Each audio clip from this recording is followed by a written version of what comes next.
अस्सलाम वालेकुम नाज़रीन, मैं हूं वक़ार अहमद और आप देख रहे हैं साइंस एंड टेक। आज हम बात करेंगे एक्चुअली एक बहुत ही अहम मौजू पर।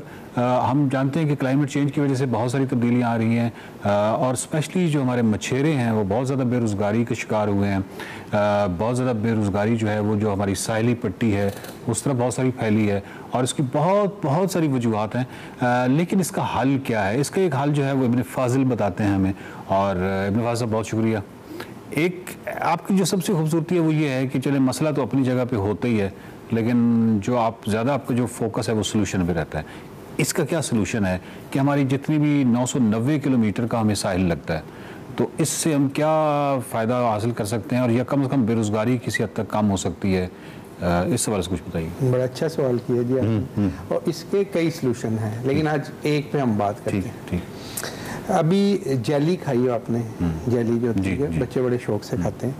तो जेली है ना, जो उसमें पानी को बेसिकली हमने सॉल्डिफाई किया होता है, जेल बनाया होता है। ठीक। जो मेन इंग्रेडिएंट जेली का जो पानी को सॉल्डिफाई करता है उसको कहते हैं कैराजिनान। ठीक है। जिस तरह के हम शोरबा वगैरह गाढ़ा करने के लिए उसमें कॉर्नफ्लोर डालते हैं, सेम इसी तरह का वो फ्लोर होता है, उसको पानी में डालते हैं, गर्म करते हैं तो वो उसको जेल कर देते हैं। बाकी उसमें चीनी होती है और फ्लेवर्स होते हैं। ठीक है। ये जो कैराजिनान है ना सर, ये सीवीड जो समुद्री जड़ी बूटियां हैं इनका एक्सट्रैक्ट है। ठीक है। और इसका जो यूजेज है ना वो समझ लें कि लाखों टन सालाना पूरी दुनिया में। ये सिर्फ जेली के लिए यूज़ नहीं होता बल्कि और बहुत सारी चीज़ों में, मतलब आइसक्रीम्स में, मिल्क शेक में, सूप्स में, स्मूदीज़ में इसका बहुत एक्सटेंसिव यूज है। और पाकिस्तान जाहिर है कि हस्बे मामूल अपनी ज़रूरत का सारा कैराजिनान इंपोर्ट करता है।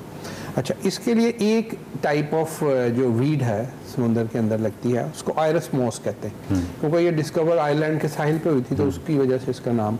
वैसे इसको कटोनी भी कहते हैं। और ये साहिलों के ऊपर बहुत सारी दुनिया जो है वो इसको कल्टीवेट करती है, इसको हार्वेस्ट करते हैं और इसके अंदर से फिर वो कैराजिनान निकालते हैं। अच्छा, अब अगर आप देखें हमारे खिते में तो हमारे इर्द गिर्द जितने ममालिक हैं, चाइना है, फिलिपाइन है, थाईलैंड है, इवन इंडिया है, ये सारे लोग ये काम कर रहे हैं। इसकी बाकायदा कल्टीवेशन करते हैं, उसको हार्वेस्ट करते हैं और उससे ये इंतहाई कीमती जो केमिकल है ये निकालते हैं कैराजिनान। इसकी वर्थ अगर मैं आपको बताऊं तो इस वक्त पाकिस्तान में ये 1000 रुपये किलो के करीब होगा। 1000 रुपये किलो। और खिते में जितने ममालिक आपने गिनवाए हैं उसमें सिर्फ पाकिस्तान ही है जिसके पास ये नहीं है? जी, पाकिस्तान तो जाहिर है कि हम ना सोचते हैं, ना गौर करते हैं, ना हम नए रास्ते तलाश करते हैं। तो ये जो हमारी 1000 किलोमीटर की पट्टी है इसके ऊपर हम ये बड़े ही आसानी से इसको हम काश्त कर सकते हैं। बल्कि मैं जब ये पढ़ा था और इसका मैं देख रहा था R&D, तो मुझे एक पेपर मिला, रिसर्च पेपर गोरे के ज़माने का, यानी 1940 का, जिसमें उन्होंने देखा था कि aspects of growing Irish moss in Karachi कोर्स हैं। उस वक्त इस पे काम, उसके बाद फिर मेरे नहीं इल्म में कि कभी हमने काम किया। तो सर ये देखें कि इतना आसान है इसको उगाना, यानी कि आपने इसको कल्टीवेट कर देना। कल्टीवेट करने का तरीका जो है वो भी आसान है। जिस तरह चारपाई होती है, आप बांस के ऐसे 4 पीस जो है ना उनकी एक चारपाई सी बना लेते हैं, उसके ऊपर मुख्तलिफ जगहों पे इसके जो पौधे हैं उनको लगा के इसको आपने सिर्फ एक बार समुंदर की तह में रख देना।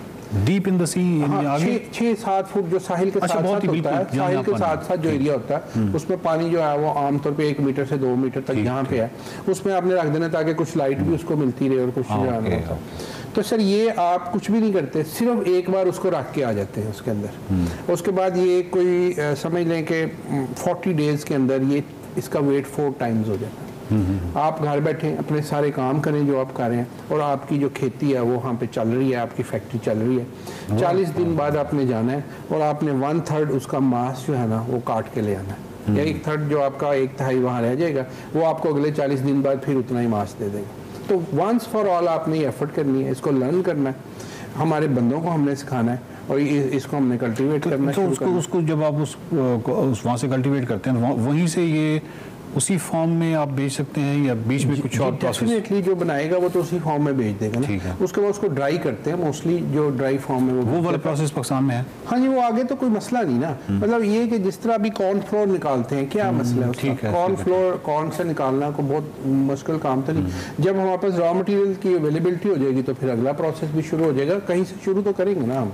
तो इस मामले का यानी रॉ मटेरियल ही हमारे पास नहीं है। हाँ जी, रॉ मटेरियल किस हद तक आप समझते हैं कि जितनी भी बेरोज़गारी है और जितने भी मसाइल हैं, अगर मछेरे जो हैं वो अपनी ज़िंदगी को इस तरफ ले जाएं तो उनकी ज़िंदगी में किस हद तक मुआशी बंदोबस्त सर मछेरों की तो लाइफस्टाइल ही कुछ नहीं है। आप तो इससे मतलब $1 बिलियन अर्न कर सकते हैं सर इसका। और इसके अलावा भी यानी तो एक सीवीड की हम बात करें जिससे एक प्रोडक्ट निकलती है, इसके अलावा दर्जनों हैं जिनसे बहुत से कीमती चीज़ें निकलती हैं। अभी तो हमने सीवीड्स में सिर्फ एक की बात हमने एरस्मॉस की बात की है।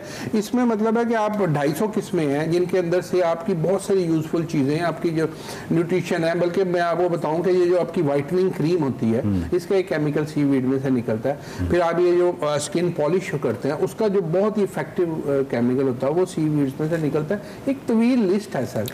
तो ये इसकी जो मतलब जो नाज़रीन देख रहे हैं और जिनका ताल्लुक तकरीबन उस खित्ते से है जो जहाँ पे ये समंदर की पट्टी लगती है, अगर वो ये करना चाहें तो इसका कोई ट्रेनिंग मैनुअल या ये इंटरनेट पे या किसी जगह पे ये सीखा जा सकता है? बहुत मुश्किल तो नहीं होगा? सर ये इसको सिर्फ जो है कल्टीवेट करने के लिए हमें इसका वो एक दफ़ा ये चाहिए बूट। वो कोई भी बंदा कोई कहीं से भी इंपोर्ट कर ले, जैसे हमारे पौधे इंपोर्ट होते हैं मुख्तलिफ चीज़ें, तो इसको आप एरस्मॉस कहीं से थाईलैंड से कहीं खित्ते से आप थोड़ा सा इसको मंगा के उसको एक दफ़ा कल्टीवेट करते हैं, वही आपकी फिर नर्सरी चल जाती है। क्योंकि एक इसका छोटा सा पीस बेसिकली ये एलजी है, एलजी की फॉर्म है, तो ये खुद ब खुद इसने ग्रो करना शुरू, इसको एनवायरनमेंट देनी है आपने। और जो हमारी एनवायरनमेंट है वो जाहिर है जो इंडिया और ये सारे खित्ते की सेम एनवायरनमेंट है, सेम टेम्परेचर, हर चीज़ सेम है, तो यहाँ कोई वजह नहीं कि वो ना हो।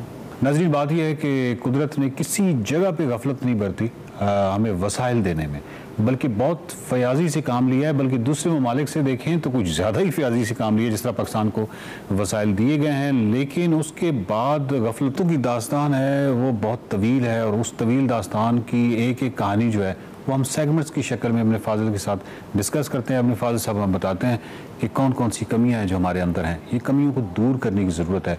इन कमियों में मेहनत की कमी भी यकीनन मौजूद है और इनोवेशन की कमी भी मौजूद है। और ये तमाम चीज़ें हैं जो अगर होंगी तो हम बहुत ही बेहतरी की तरफ जा सकते हैं, अपनी माशी बेहतरी की तरफ जा सकते हैं, ज़हनी आसूदगी की तरफ हमारा सफ़र जो है वो जल्द तेज़ हो सकता है। देखते रहिए साइंस एंड टेक।